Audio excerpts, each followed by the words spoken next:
se encuentra con nosotros para hablar de este tema justamente el doctor Simón Barquera, director general adjunto del Centro de Investigación en Nutrición y Salud del Instituto Nacional de Salud Pública. Buenas noches, doctor Barquera. ¿Nos escucha?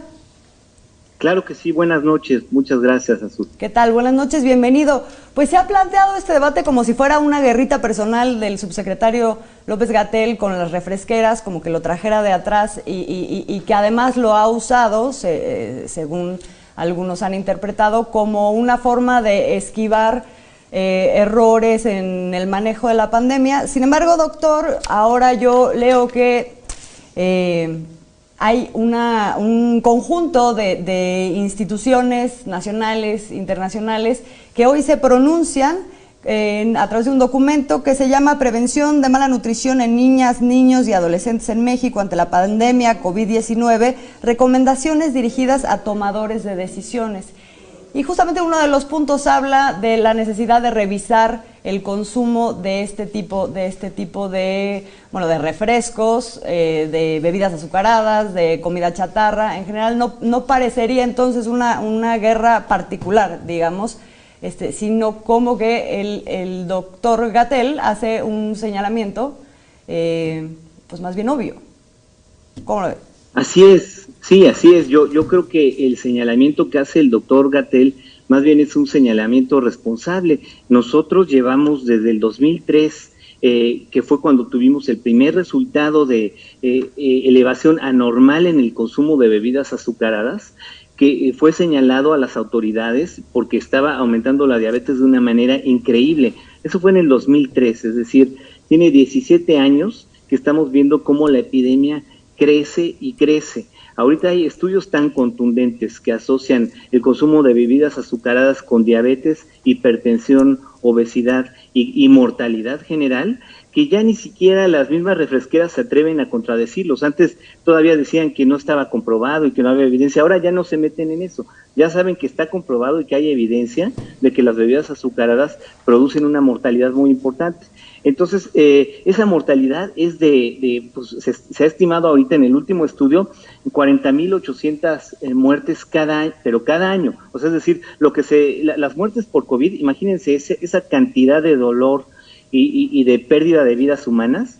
Cada año, eso es lo que se muere por consumo de bebidas azucaradas. Entonces yo creo que más que una guerrita, pues es una responsabilidad de un funcionario público en advertir a la población, porque además estas bebidas azucaradas afectan la respuesta inmune. Entonces, si se está todo el mundo muy preocupado de la respuesta inmune y de las muertes en México, bueno, una forma muy rápida de reducir un poco el problema, además de la contención y el lavado de manos y todo eso, no tomen bebidas azucaradas. Eso es una forma puntual y además eso genera las mismas muertes que está generando el COVID. Entonces yo creo que es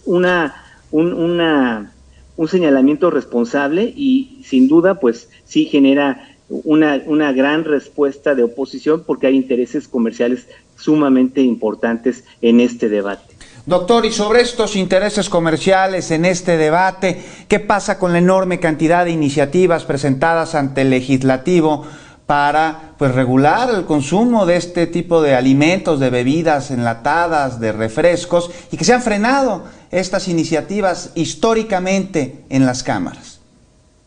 Totalmente. Yo recuerdo haber ido desde el 2005, 2006 a presentarle a diputados la problemática para que pues se pudiera generar leyes, iniciativas que de alguna manera ayudaran a reducir un poco, porque nadie está diciendo prohibir, ¿no? Es reducir el consumo, informarle a la gente.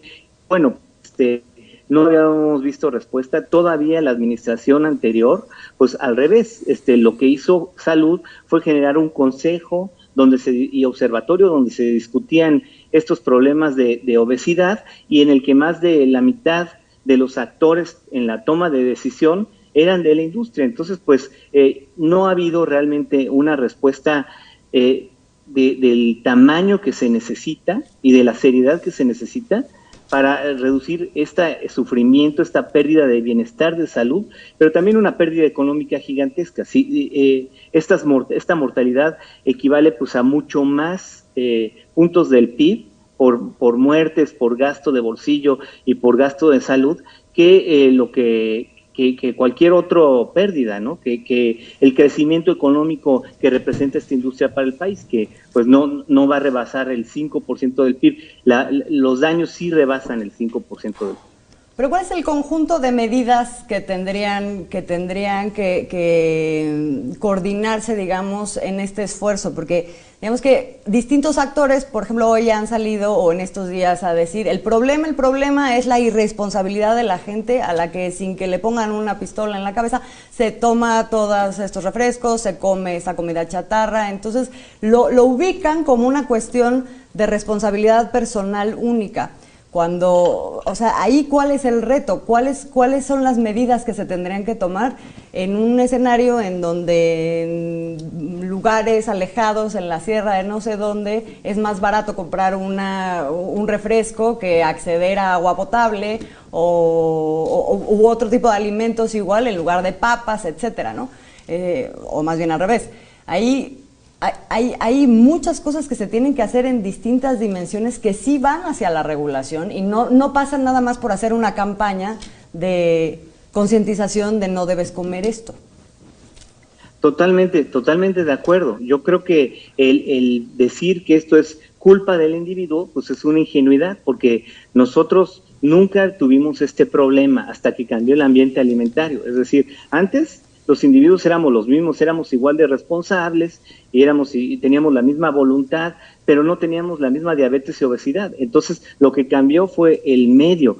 Y pues es muy fácil decir, la culpa la tiene la gente por lo que escoge, pero nosotros ponemos lo que la gente debe de escoger. Entonces, está demostradísimo que si no hay un cambio en el entorno, no es suficiente con educación para que la gente tome elecciones saludables. Para que la gente tome elecciones saludables se requiere, sin lugar a dudas, que el entorno las facilite, que haya disponibilidad, asequibilidad de productos saludables. Y es lo que nos está pasando.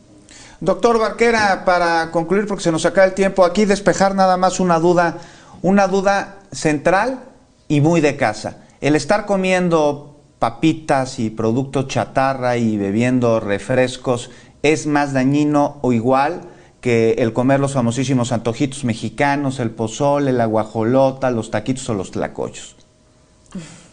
Bueno, la evidencia que tenemos y lo que hemos medido en México es que los alimentos ultraprocesados, esos alimentos que vienen empacados y que están hechos en fábricas, aportan hasta el 70% del azúcar agregada en la dieta de los mexicanos y aportan además grasa y sal. Entonces nosotros tenemos evidencia y en el mundo hay evidencia del daño que hacen esos productos. Es lo que se conoce y por eso podemos estimar que hay más de 40,000 muertes por el consumo de bebidas azucaradas. No ocurre con los antojitos son heterogéneos. Un tlacoyo es muy saludable, yo creo que es uno de los alimentos que podrían comer los mexicanos, es de bajo costo, tiene proteínas, tiene carbohidratos, tiene una cantidad muy bajita de grasa y bueno, sí hay alimentos y garnachas que están preparados de una manera poco saludable y ahí hay otras estrategias que se tendrán que implementar que son trabajar con concientizar y trabajar para que los productores y comerciantes de estos productos los hagan más saludables, pero eso no es lo que está determinando hoy por hoy